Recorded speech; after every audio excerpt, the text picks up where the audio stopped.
Bristol Community College, Mathematics with Dan Avedikian, Math 011, Arithmetic, Section 3.4, Problem 21.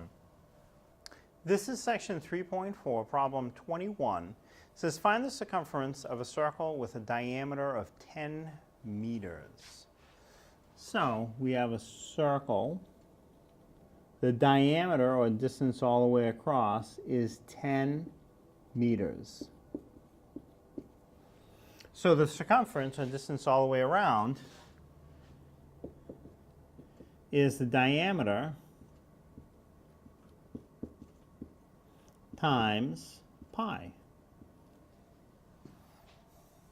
So pi is that number 3.14.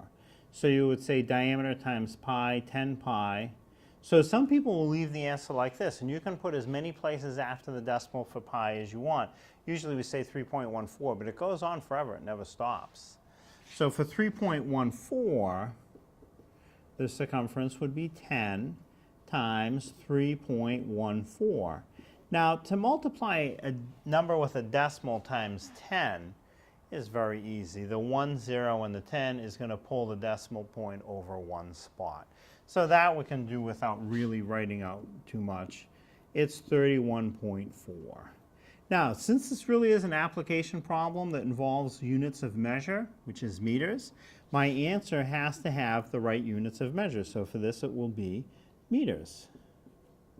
So the circumference is 31.4 meters. So in other words, if it's 10 meters to go across the circle through the center, the distance to make it all the way around the circle once would be 31.4 meters.